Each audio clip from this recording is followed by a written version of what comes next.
Karnes, The Cleansing. You have a date for when it's coming out. When's the book coming out? Yes, the last week of January. I'm excited. This has got to feel amazing. Another book.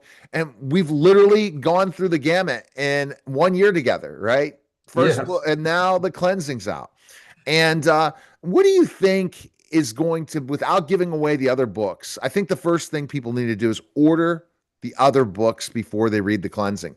But you Yeah, could they just are read The sequential, but Cleansing. they can be standalone as well. Right, but I think that they should, especially with the series coming out and everything. Go ahead and go ahead and buy these other books.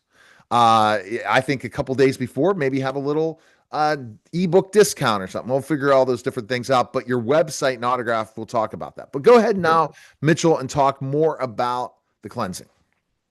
All right.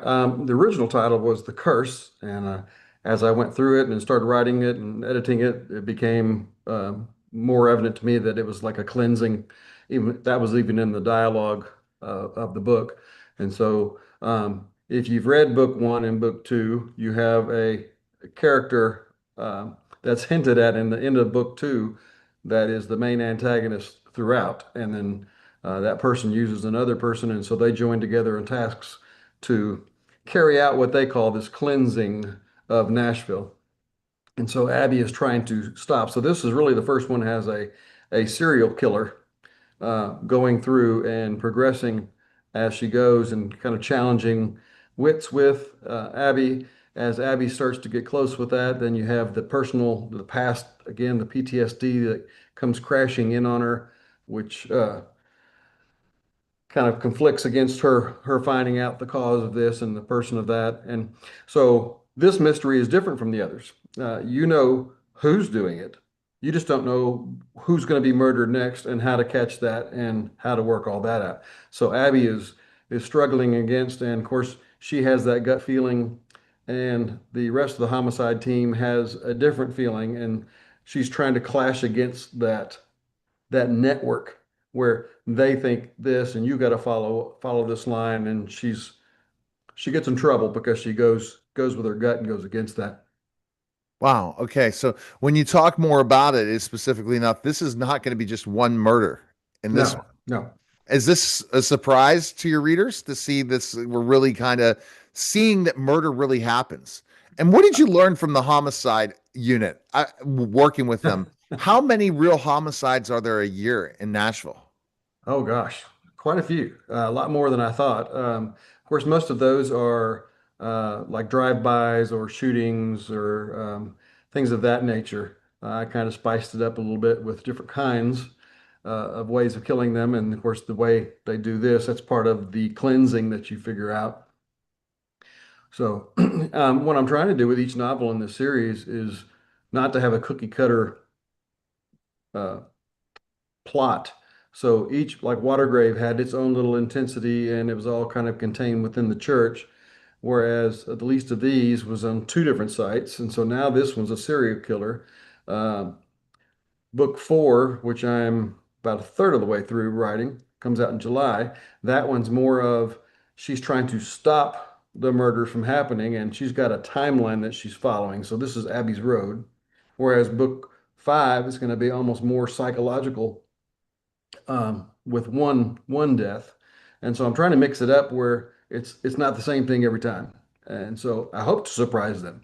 That's kind of what I'm looking for in this, so they can't just figure it out and go, oh, here's the pattern.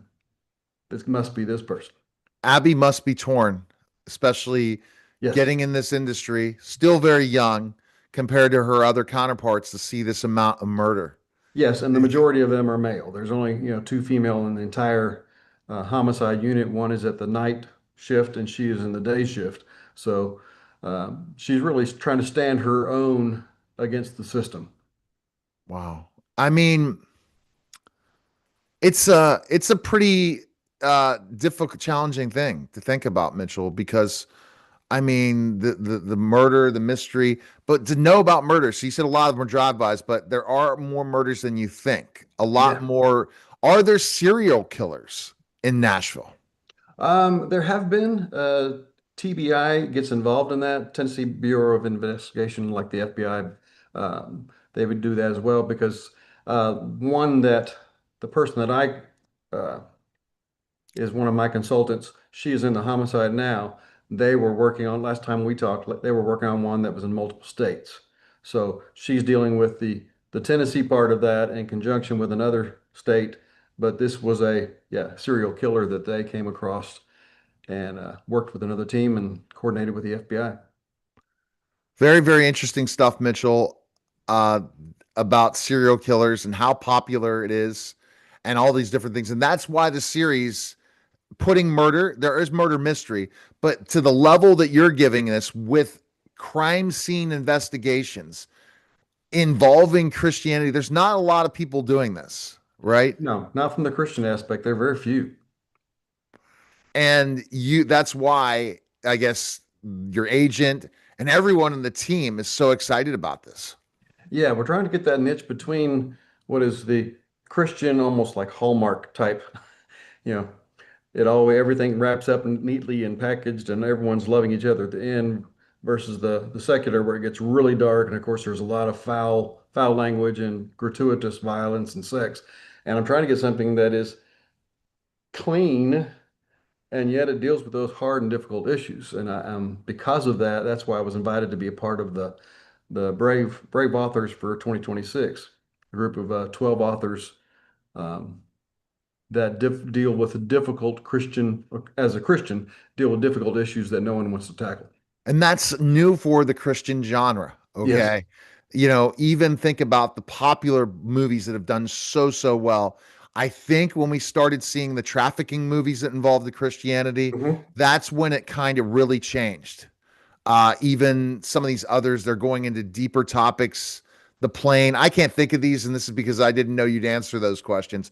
But think about the one that, the airplane pilot, it involved faith in certain aspects, but yet Mhm. still had a lot of deep, dark It does. things. So you don't know, you're not thinking you're being evangelized in this, but yet it's showing people's faith. It's giving a great story, and it's really giving what the true life is when something like really seriously happens. And you're seeing the true humanity and empathy of Christians and non-Christians in these books. Yeah, because look at the Bible. It doesn't shy away from those difficult issues of rape and violence and murder and uh, kidnapping an entire nation under siege. And so I think we do injustice to think that Christianity is this Pollyanna, everything's going to go right. You know, those people that preach all this, uh, I can't even think of the name of it, but that everything is going to go perfect once you're a Christian and you're going to get all this finances, you're going to have all these wonderful Right. things coming to you.